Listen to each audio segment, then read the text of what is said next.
Student, today from our section 1 we are going to see 1.2 on saying please, a lesson written by A.G. Gardiner. Let us see first the brief introduction of our author A.G. Gardiner. Alfred George Gardiner was born at Chelmsford in Essex in 1865. तो आज के हमारे जो author है जिनका नाम है Alfred George Gardiner, उनका जन्म चेम्सफर्ड में इसेक्स नाम का जो एक शहर है उस शहर में 1865 में हुआ था. He started his literary career as a journalist. उन्होंने अपना जो लिटरेरी करियर है, जो भी साहित्यिक करियर है, उसकी शुरुआत एज ए जर्नलिस्ट, एक पत्रकार के स्वरूप में की थी. At under the sweat name और pen name Alpha of the Plough. तो उन्होंने जो भी राइटिंग किया है, जो भी उन्होंने लिखान किया हुआ है, वो एक स्वीट नेम के अंदर, जिसे हम उपनाम कहते हैं, पेन नाम कहते हैं, तो अल्फा ऑफ द फ्लो इस पेन नेम के अंदर उन्होंने अपनी राइटिंग की हुई है. He made regular contribution to the Daily News, the Manchester Evening News etcetera. तो इसी स्वीट नेम के साथ, पेन नेम के साथ, अल्फा ऑफ द फ्लो इस नाम के साथ ही जो डेली न्यूज़पेपर है, the Manchester Evening News etcetera जो न्यूज़पेपर है, उसमें अपना रेगुलर कंट्रीब्यूशन,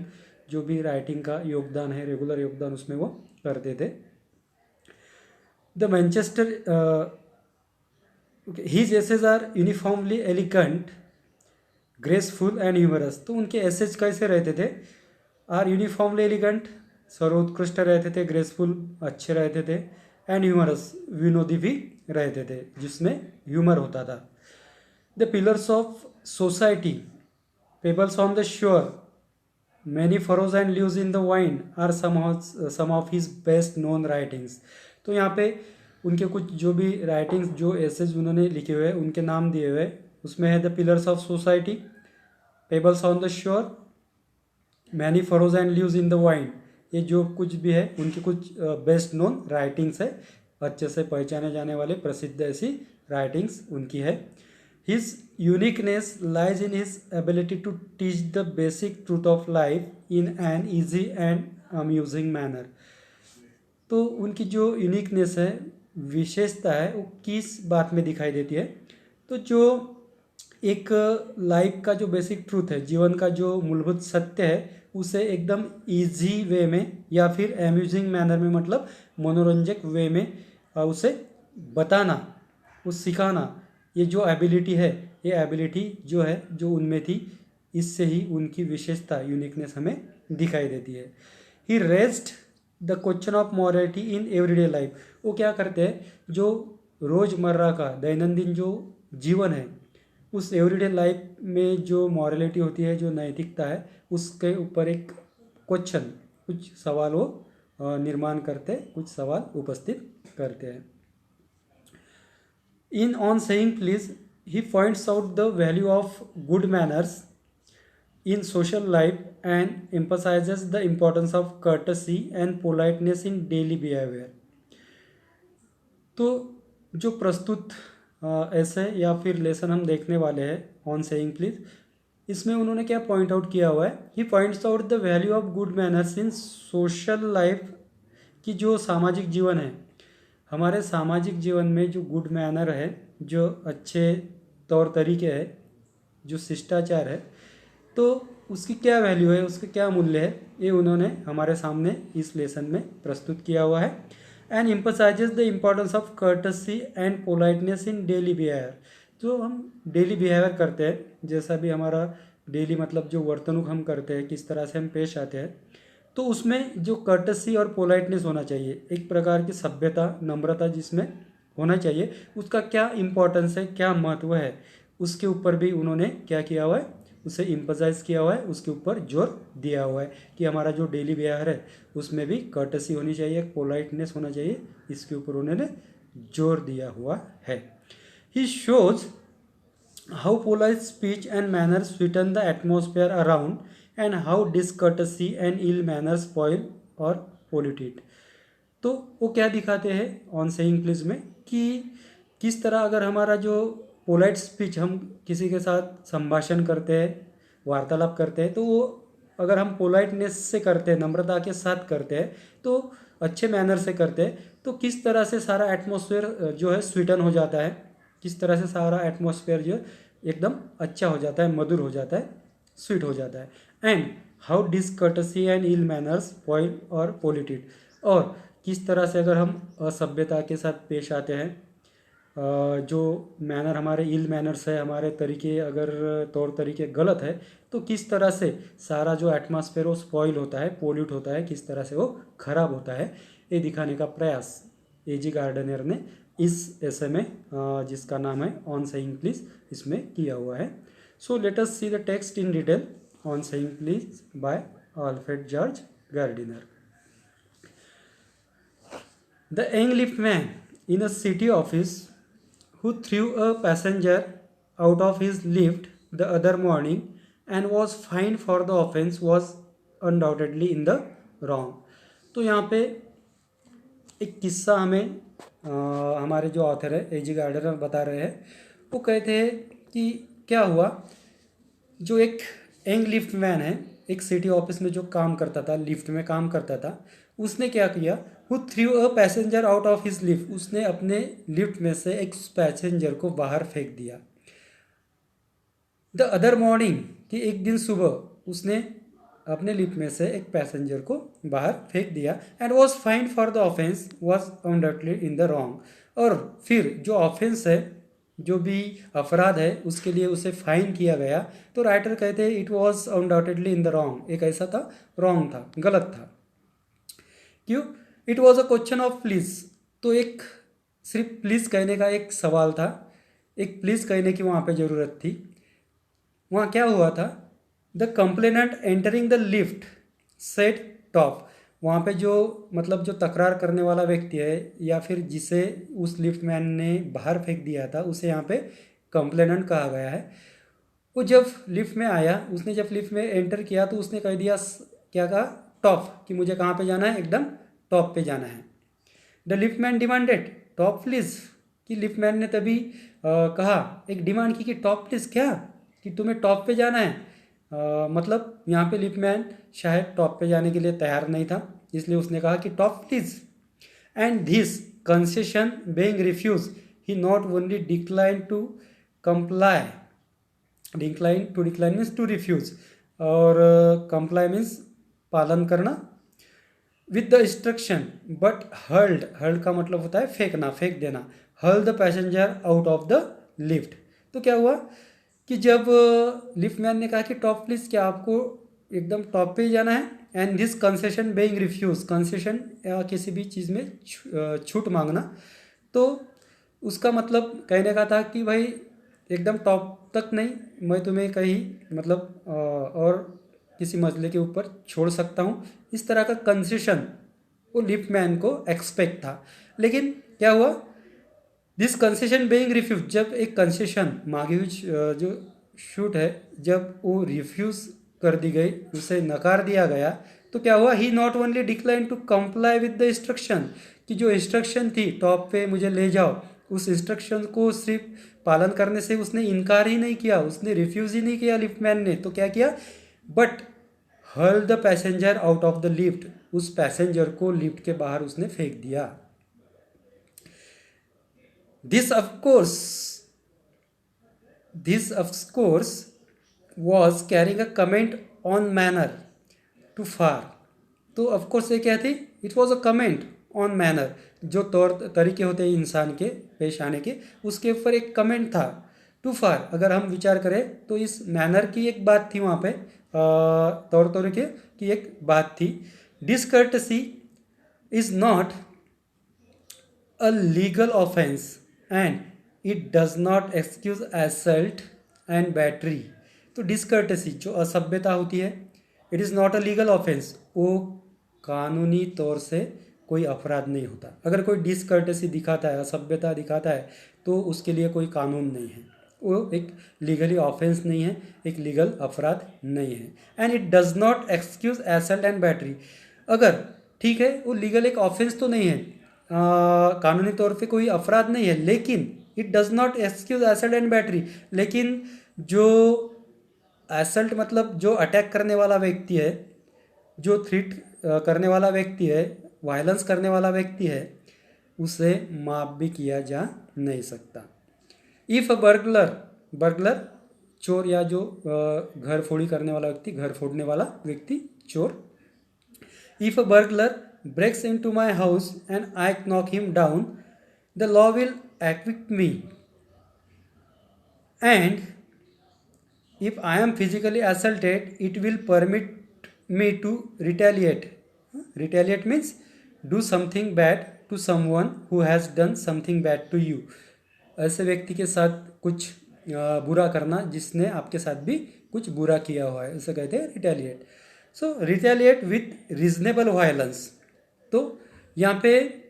ऑथर बता रहे हैं कि if a burglar breaks into my house and I knock him down, कि एक आधा चोर मेरे घर में घुस जाता है, घर फोड़ने के लिए घुस जाता है, और मैं उसे क्या करता हूँ, उसे नीचे गिरा देता हूँ। द लॉ विल एक्विट मी, तब लॉ क्या करेगा, the law will equity me, law जो है, कानून जो है मुझे छोड़ देगा। And if I am physically assaulted, अगर मुझके मेरे ऊपर फिजिकली कोई हमला होता है, कोई मेरे ऊपर फिजिकली अटैक करता है, it will permit me to retaliate with reasonable violence, तो लॉ मुझे इस बात की परमिशन भी देगा कि जो तब जिस तरह का रीजनेबल वायलेंस होगा, जिस तरह का रीजनेबल हिंसा मैं कर सकता हूँ उस अटैक को, मतलब वो हमला रोकने के लिए, तो वो हमला रोकने के लिए या फिर जो व्यक्ति मेरे साथ वो बैट कर रहा है उसके साथ उसी तरह का कुछ बैट करने की परमिशन भी लॉ मुझे देता है। It does this because the burglar, क्यों यहाँ पे ऐसा क्यों, मतलब मैं कर सकता हूँ, इसकी परमिशन मुझे क्यों मिलेगी, क्योंकि it does this because the burglar and my assailant have broken quite definite commands of the law, क्योंकि जो बर्गलर है, मेरे घर में घुसने वाला जो चोर है, घर फोड़ी करने वाला जो चोर है, और मेरा जो एसेलेंट है, मेरे ऊपर अटैक करने वाला जो व्यक्ति है, उन्होंने क्या किया हुआ है, they have broken quite definite commands of the law, उन्होंने जो कानून है उसके कुछ ना कुछ जो कमांड्स है, आज्ञा है, उसको ब्रेक किया हुआ है, उनका उल्लंघन किया है, उसको तोड़ा हुआ है। इसलिए इस बात की परमिशन मुझे लॉ देगा, मुझे कानून इसकी परमिशन देगा कि मैं अपना बचाव कर सकूं, बचाव में उसके ऊपर भी मैं हमला कर सकूं। But no legal system could attempt to legislate against bad manners, लेकिन राइटर क्या कहते हैं यहाँ पे कि लेकिन ऐसी कोई लीगल सिस्टम नहीं है, कोई कानूनी तरीका नहीं है जो जो बैड मैनर्स है, जो लोग खराब तरीके से हमारे साथ पेश आते हैं, उस बैड मैनर के ऊपर कोई भी जो कानूनी सिस्टम है, लीगल सिस्टम है, कानून नहीं बना सकती, लेजिस्लेट नहीं कर सकती, मतलब उसके ऊपर कानून बनाया नहीं जा सकता। और could sanction the use of violence against something which it does not itself recognise as a legally punishable offence, या फिर इस तरह के वायलेंस की मंजूरी भी नहीं दी जा सकती, उसे सैंक्शन भी नहीं किया जा सकता उस वायलेंस को, कि जहाँ पे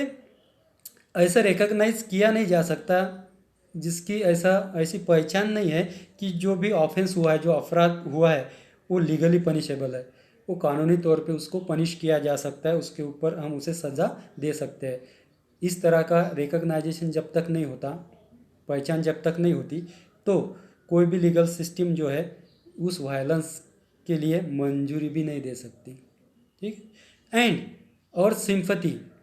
sympathy with the lift man we must admit that the law is reasonable, और यहाँ पे हम लिप मैन के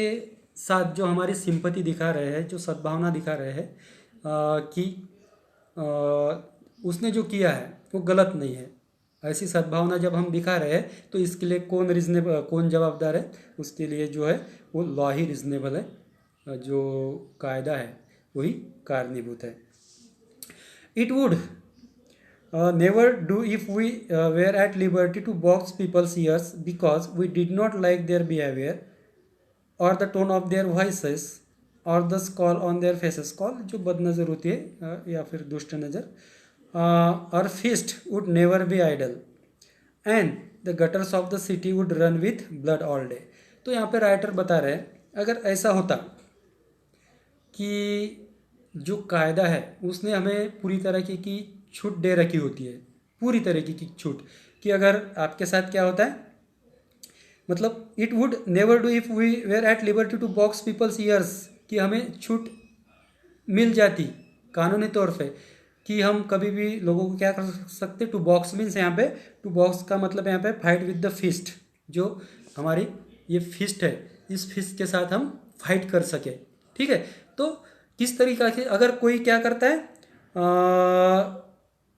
अगर we did not like their behaviour, किसी का बिहेवियर हमें पसंद नहीं आता है, अगर किसी का बिहेवियर जो वर्तणूक है वो हमें पसंद नहीं आती है, और the tone of their voices, लोगों के बोलने का जो वॉइस की जो टोन है, उनका जो स्वर है वो हमें पसंद नहीं आता है, और द स्कॉल ऑन देयर फेसेस, लोग बोलते समय जो चेहरा हिचका के बोलते हैं या फिर बदनज़र जो होती है वो दिखा के बोलते हैं, तो इस तरह की जो व्यवहार है अगर हमें पसंद नहीं आता है और हमें फिर एक फिस्ट मारने की अगर हमें परमिशन उसके ऊपर छूट दी गई है तो क्या होता,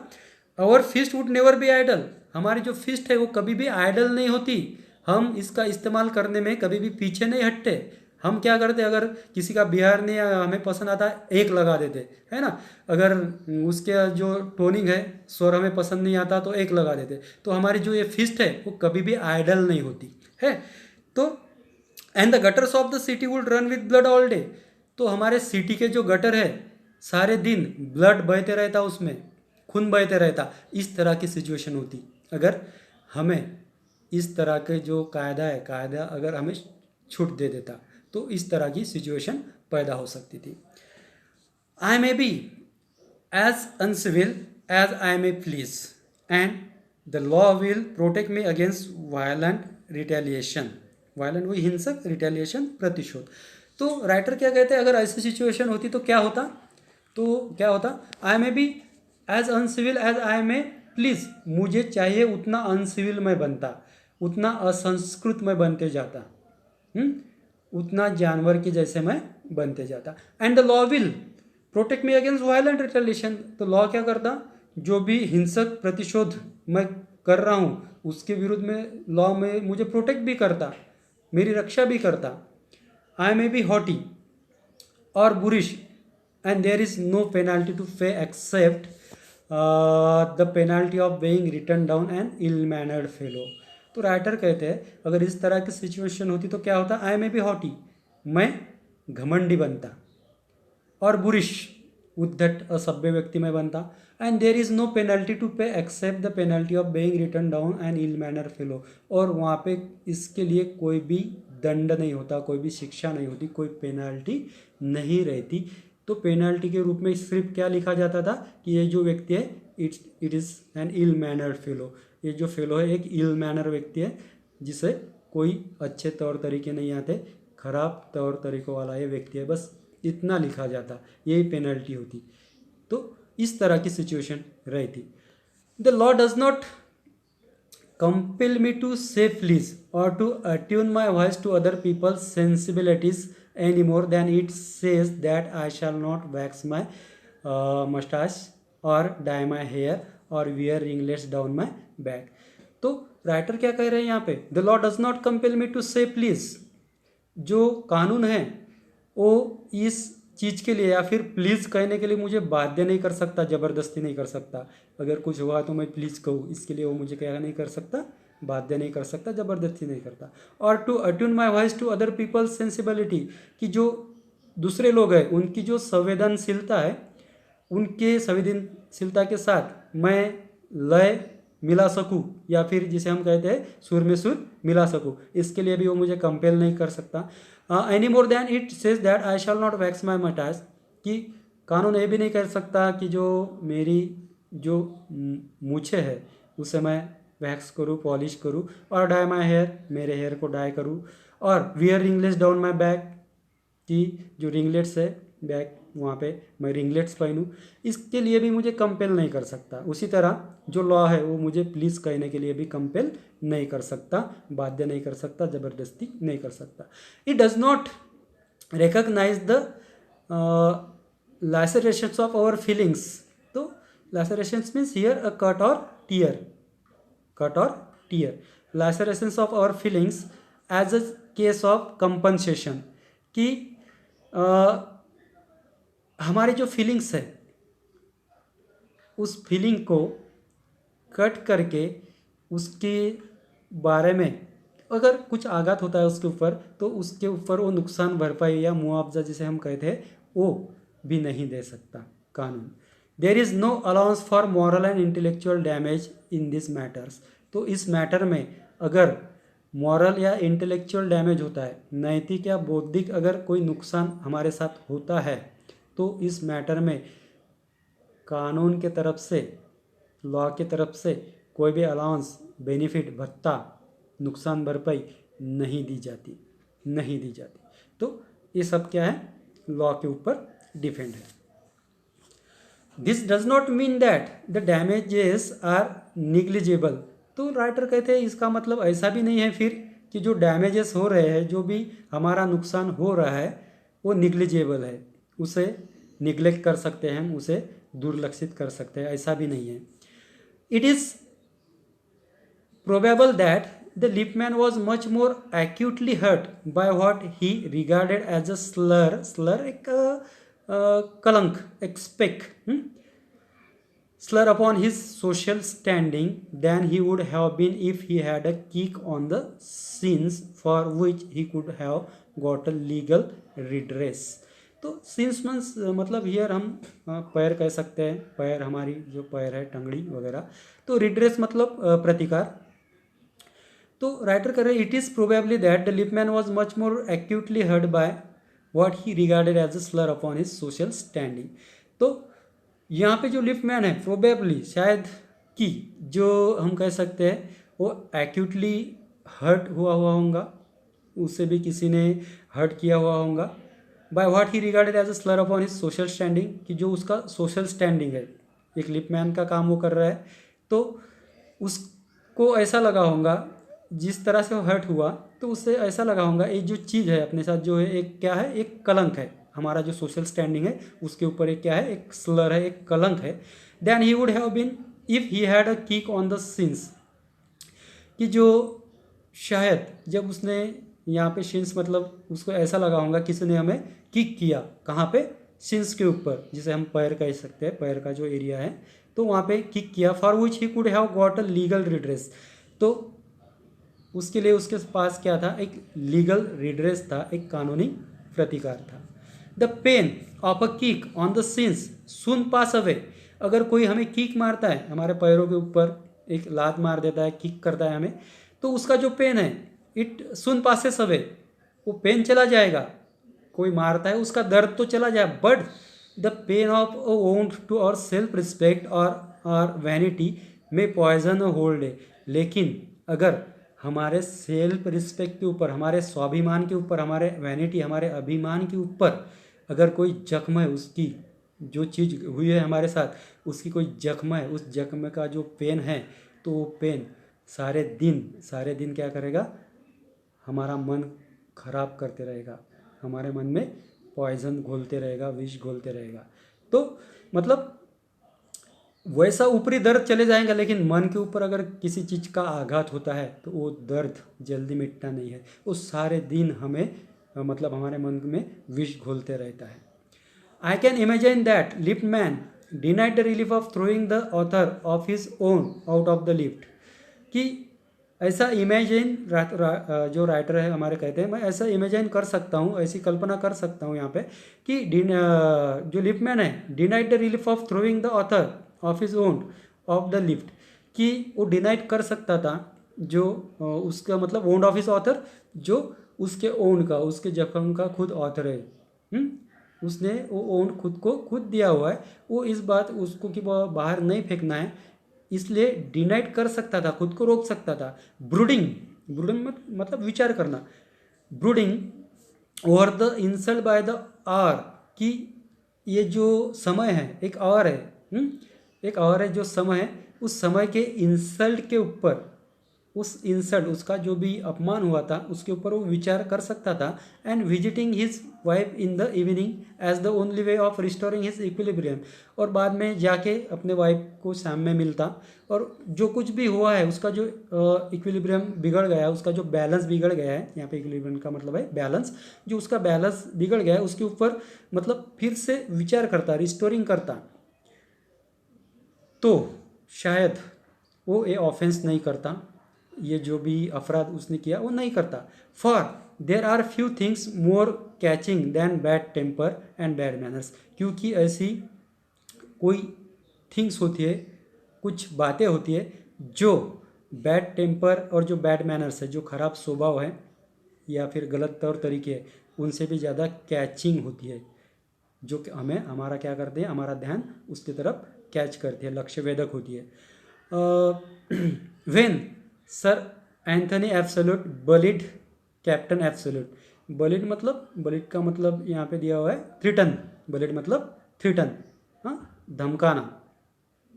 ठीक है। तो बलिड क्या होता है, बलि करना मतलब क्या होता है, जो हमारे से कमज़ोर लोग होते हैं उनके ऊपर, जो हमसे कमज़ोर होते हैं, तो उनको डराना, धमकाना, इसको कहते हैं बलि करना। बलिड कैप्टन एब्सोल्यूट, तो यहाँ पे ये जो नाम आया है सर एंटनी एब्सोल्यूट वगैरह, तो पहले देखते हैं हम ये यहाँ पे जो इंसिडेंट राइटर हमें बता रहे हैं ये कहाँ से लिया गया है। सो सर एंटनी एब्सोल्यूट और page boy, this amazing incident is describe in act 3 scene 1 of the Rivals which is written in 1775। It is a comedy by Sheridan. तो शेरिडन ने एक कॉमेडी लिखी है द राइवल्स नाम की, उसमें act 3 में ये सीन 1 में ये इंसिडेंट आया हुआ है। It is a comedy by Sheridan. Sir Anthony is a captain, Jack Absolute's father, जो सर एंथनी है वो एक कैप्टन है, जैक एब्सोल्यूट्स के वो फादर है। And Fag is the son's servant, जो आगे नाम आए हुए फैग वगैरह, Fag is the son's servant, उसके जो पुत्र है, सन है, उनका सर्वेंट का नाम है यहाँ पे फैग। तो राइटर बता रहे क्या हुआ था उसमें कि when Sir Anthony Absolute bullied Captain Absolute, जो सर एंथनी एब्सोल्यूट है उन्होंने जो कैप्टन एब्सोल्यूट है उनको बलिड किया था, उनको धमकाया था। The latter went out and bullied his man, तो कैप्टन एब्सोल्यूट जिसको धमकाया था सर एब्सोल्यूट ने, वो वहाँ से निकल गए और उन्होंने क्या किया, and bullied his man fag, तो वो वहाँ से गए। जाने के बाद उनके नीचे काम करने वाला जो व्यक्ति है फैग जिसका नाम है, उन्होंने उनको उसको धमकाया, उसको बलिड किया। Fag went out down stair and kick the page boy, Fag वहाँ से निकल गया, नीचे गया, नीचे जाने के बाद जो पेज बॉय हैं वहाँ पे, पेज बॉय जो भी सामान वही नौकर वगैरह होते हैं, वो उस पेज बॉय को उसने किक किया, उसे लात मार दी। मतलब क्या है, एक सीक्वेंस यहाँ पर दिखते हैं आपको कि अगर फॉर एग्जांपल हम कहते हैं हमारा मूड कहीं पे ख़राब हुआ है, हम जाएंगे दूसरे इंसान के ऊपर चिल्लाएंगे, उस व्यक्ति का भी मूड ख़राब हो जाएगा, दूसरे इंसान के ऊपर चिल्लाएगा। तो इस तरह से वहाँ पे एक नेटवर्क क्रिएट होता है। तो इस ड्रामा में जो कॉमेडी है द राइवल्स, इसमें भी ऐसा ही हुआ था। तो कुछ चीज़ें इस तरह से किसी इंसिडेंट के लिए क्या होती है, रीजनेबल होती है। Probably the man who said tough, probably the man who said tough to the lip man was really only getting back on his employer who had not said good morning to him because he himself had been henpecked at breakfast by his wife। तो यहाँ पे writer क्या कहता है, probably क्या हुआ होगा, probably the man who said top to the lift man was really only getting back on his employer, कि उस व्यक्ति ने जिसने लिफ्ट मैन को टॉप कहा था कि मुझे कहाँ पे जाना है, टॉप पे जाना है, तो क्या हुआ होगा, was really only getting back on his employer who had not said good morning to him. तो वो अपने जो एम्प्लॉयर है जिन्होंने उसे गुड मॉर्निंग शायद विश नहीं किया होगा, इसलिए उसका जो मूड है वो खराब हुआ होगा। He himself had been henpecked at breakfast by his wife, और उसका जो एम्प्लॉयर है प्रोबेबली उसके साथ भी ऐसा ही हुआ होगा कि घर पे ब्रेकफास्ट के समय उसकी जो पत्नी है, शायद पत्नी के साथ उसका कुछ हुआ होगा। वैसे हेन पेक जो वर्ड आया है उसका मतलब तो होता है जोरू का गुलाम, उसका मतलब होता है जोरू का गुलाम। तो उसके वाइफ ने शायद ऐसा कुछ बोल दिया होगा जो उसे पसंद नहीं आया होगा, इसलिए वो भी उसका भी मूड खराब था। To whom the cook had been insolent because the housemaid had answered her back, कि उसके पत्नी के साथ जो कुक है वो थोड़ा इंसोलेंटली पेश आया होगा। इंसोलेंट मीन वेरी र्यूड, उद्धटता के साथ पेश आया होगा, असभ्यता के साथ पेश आया होगा। तो because the homemade had answered her back, और जो होममेड है नौकरानी है उसने भी कुछ गलत तलत आंसर वहाँ पे दिया होगा। तो इस तरह की चीज़ें एक व्यक्ति के साथ हुई, उसने दूसरे व्यक्ति के साथ गलत किया, जिस व्यक्ति के साथ गलत हुआ उसने तीसरे से व्यक्ति के साथ गलत हुआ। तो इस तरह से जो टॉप कहने वाला व्यक्ति है, वो टॉप कहने वाला व्यक्ति ने भी, वो भी अच्छे मूड में नहीं था, उसने ऐसा कह दिया। We infect the world with our ill humours, तो राइटर कहते हैं इस तरह से हम क्या करते हैं, जो हमारा इल ह्यूमर है, जो भी अशिष्टाचार है या फिर हमारे गलत तौर तरीके हैं, उसके साथ सारे वर्ल्ड को, सारे दुनिया को हम क्या करते हैं, इन्फेक्शन लगा देते हैं, इन्फेक्ट करते हैं। उसका हमारे जो इल ह्यूमर है उसका असर सारे दुनिया पे फिर छा जाता है। Bad manners probably do more to poison, bad manners probably do more to poison the stream of the general life than all the crimes in the calendar, कि जो बैड मैनर्स है, गलत तौर तरीके हैं, उस शक पे तो क्या कर सकते हैं, हमारे सामान्य जीवन का जो एक स्ट्रीम है, एक प्रवाह है, बहता हुआ प्रवाह है, उस सारे को वो क्या कर सकता है, बैड मैनर्स कह सकता है, पॉइजनस कर सकता है, उसमें विष घोल सकता है, उसे खराब कर सकता है। Then all the crimes in the calendar, कि जो कैलेंडर होता है, कैलेंडर का मतलब यहाँ पे क्या है, here a calendar of causes arrange for trial in court, court में ट्रायल के लिए जो कैलेंडर बनाया जाता है, तो उस कैलेंडर में दिए हुए सारे जो क्राइम्स है, उस क्राइम से भी ज़्यादा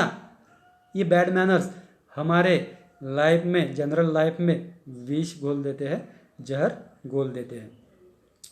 for one wife who gets a black eye from an otherwise good natured husband, there are 100 who live a life of martyrdom under the shadow of morose temper, morose means unhappy, temper स्वभाव, कि for example यहाँ पे एक wife है, उसके जो पति है हमेशा कैसे पेश आते हैं, good nature, good nature husband, कि हमेशा वो गुड नेचर वाले हैं, हमेशा अच्छे तरीके से, अच्छे स्वभाव के साथ वो पेश आते हैं, लेकिन एक आधे बार ब्लैक आए, थोड़ा कुछ गुस्से से देख ले तो फिर वहाँ पे बात बिगड़ जाती है। There are 100 who live a life of martyrdom under the shadow of morose temper, ऐसे 100 ऑफ लोग हैं, राइटर कहते हैं ऐसे बहुत सारे लोग हैं, 100 ऑफ लोग हैं जो क्या कर रहे हैं, इस मोरोज टेम्पर के वजह से, अनहैप्पी जो भी उनका स्वभाव है, दुखद स्वभाव के वजह से, एक प्रकार का मार्टारडम का मतलब एक कष्ट वाला, यातनाओं वाला, शहादत वाली जो लाइफ है, वो लाइफ जी रहे हैं।